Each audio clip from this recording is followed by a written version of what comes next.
Hey, so what we're going to be doing today is we're going to do a quick review of measure time intervals, and then we'll work on our notes for use time intervals. I think this is pretty much exactly what I put on Google Classroom. But anyway, we had done the notes for measure time intervals before we left school. So these notes are already in your Avid binder, at least they should be.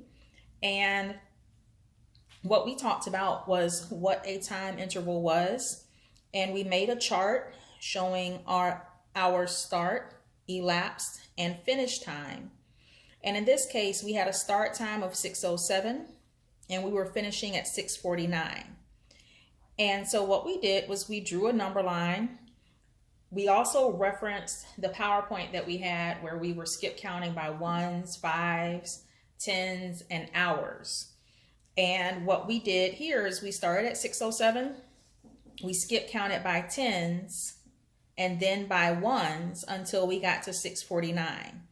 Then we added up all of the tens and the ones that we skipped counted by, and it equaled 42 minutes. So 42 minutes elapsed from 6:07 to 6:49. And I put the little note about the quick trick in there. I don't know, I want you to see it, but this is all in your notes. And if anybody needs another copy of these, let me know and I'll scan it and put it on Google Classroom.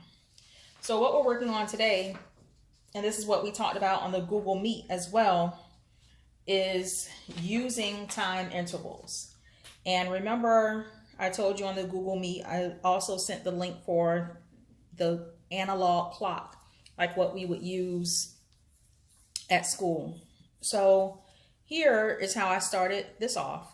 And remember, if you need to pause the video, press pause and then come back and press play so you can follow along. But here we have our chart with start, elapsed, but what we don't have is our finish time. So I'm putting a question mark right here. I'm zooming a little bit, putting a question mark right there for our finish time, because that's what we have to figure out. So let's just say Lily. Yes, you, Lily. Lily starts playing with her dogs at 1:35. She plays with them for 42 minutes.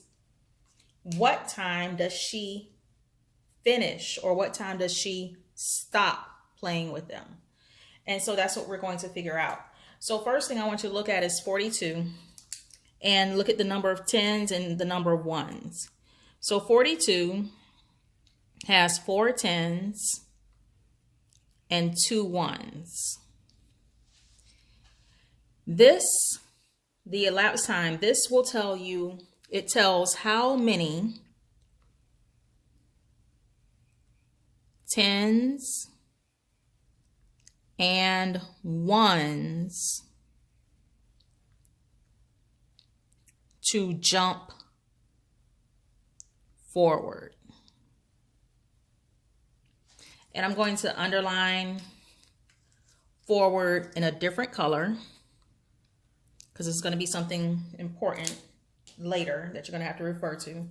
So I'm going to start my number line with the start time of 1:35. I'm going to jump forward 4 tens and 2 ones. So I'm jumping from 1:35 to 1:45. I added 10 minutes. Now, if I jump again, I'll add 10 more minutes, and that will be 1:55. And this is where the interactive Judy clock will help you. This is my clock that I brought home. Notice my hour hand is almost on the 2. My minute hand is on the 11, so it shows 1:55. And if I count forward 10 minutes, something important is going to change. I'm going to go 5 minutes first. I'm changing it by 5 minutes. Now we went from 1:55 to 2 o'clock. And now I'm going to go 5 more minutes. So now I'm at 2:05. So when I added 10 more minutes, my next time was 2:05, and my hour changed. I was in the 1 o'clock hour. Now I'm in a 2 o'clock hour. I still have one more 10 because I've done 3 10s, and I'm going to add 10 more minutes. And now this time is 2:15. Am I done? No, because I have to still do my ones. So I'm going to add 1 minute here. So now I have 2:16, and here I'm going to add 1 more minute, and I have 2:17. So Lily started playing with her dogs right here at 1:35. We counted 42 minutes. What time did she finish playing with her dogs? Let me do that in a different color. At 2:17. So now I can erase my question mark, and I know that my finish time is 2:17. So one thing I want to bring to your attention is right here where I have 1:55. I'm going to make a little note.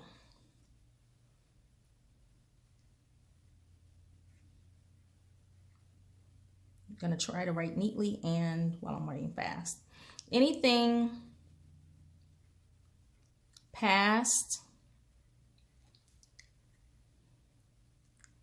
60 minutes changes the hour. Why? Because there are only 60 minutes in an hour. So anything that goes past 60, just like we did right here when we were going from 1:55 to 2:05, it changes the hour. We went from the 1 o'clock hour to the 2 o'clock hour. Now, we were also counting forward. When we were counting forward, that symbol in front of each 10 is a plus sign. So when we are counting forward, we have to make sure that we add. So we found the finish time. We had our start time, we had our elapsed time, but we had to use our number line to find our ending time. So now that we have done that, now we're going to move on to the next part of our notes. I'm sorry, let me adjust my camera. We're going to move on to the next part of our notes where we have our elapsed time. Now, I'll say Paxamillion. Yep, you're up. I talked about Lily already. Now it's on you, Paxamillion. Paxamillion has been swimming in the pool for 31 minutes. It is 3:45 when he gets out of the pool. What time did Paxamillion get into the pool? Miss Range, I know, Pax, I know. So what time did you get in the pool, Pax? First, we're going to find out how many 10s and how many 1s. Well, 31 has 3 10s, 1 1. Now, this is going to tell you something a little bit different. This tells how many 10s and 1s to jump backward. And yes, underlining this in a different color. Okay, so now I have my number line down here. Remember, you can hit pause whenever you need to. I have my number line. I'm going to start my number line at the end because I have my finish time of 3:45. But I'm jumping backwards now. So now instead of my numbers getting bigger, they're going to get smaller, or my hours, my hours and my minutes will possibly change because I'm going backwards, because I have to find the start time. If I have to find the finishing time or the ending time, I'm going forwards. But to find my start time, I'm always going to go backwards. So I'm going to go backwards 3 10s and 1 1. So now I'm going to say minus 10. And this is what we were doing on the Google Meet today. 45 minutes minus 10, that puts me at 3:35. Now I'm going to subtract 10 more. So now I'm at 3:25. And this is the same thing if you were doing it on your on the Judy clock that I showed you. From 3:35, I'll go back 10 minutes, I'm at 3:25. I'm gonna go back 10 more minutes, I'll be at 3:15. Minus 10, and that's 3:15. And now I only have to go back 1 minute. So minus 1, and that's 3:14.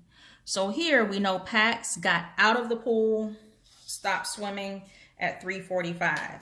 We know Pax swam in the pool for 31 minutes.